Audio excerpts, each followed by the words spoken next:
I think it's both just defining our starters, and I think the depth developing in behind, I think are going to be huge. It's a huge spring for all those guys. But that's kind of what I'm most fired up about. Who can do their job in a physical manner? You can count on them in the moment. So we're taking some strides towards it. And then how important is it to cross-train guys at different spots right now just to see it is, and it's hard because sometimes it's a young group in all. I would describe it as a young O-line, and it's an exciting O-line because it is young and you got a lot of years with them. But that's where if a young guy you try to start cross-training too early, I think they can lose some ability. So we're doing it with Sam right now at center and guard. And he's really doing a good job of fighting through that. But you could tell you just lose a little bit of detail on each of them as you work through it. But it's something that we definitely will do and kind of wire into who is capable of handling dual rule.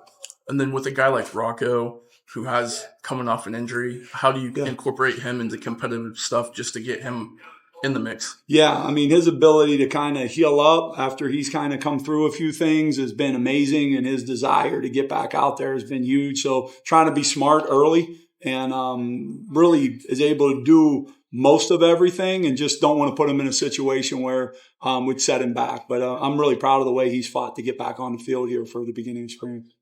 Joe was pretty established as the leader of that unit last year. Is there someone or maybe two guys that you're seeing starting to step up and take control right now? Yeah, I think there's a number of faces that are.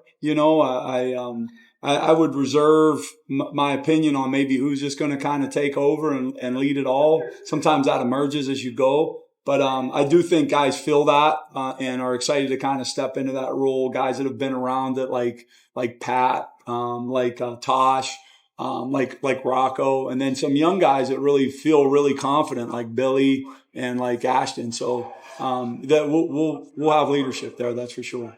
Charles got a chance to start in the bowl game. I thought he played really well. How important do you think it was for him to get that full taste in those weeks of prep, and so that he's less of a new face, even though he's still new? I thought it was a preliminary spring ball for both Charles and Tosh, Emil. Like, those guys were able to get great reps and were able to put in big situations, prepare for a game. You get a little bit of longer prep, obviously. And I thought they stepped in and they battled their tails off. Like, I appreciated the growth they had in that period of time. So, yeah, it was great. It was great. That'll pay off huge.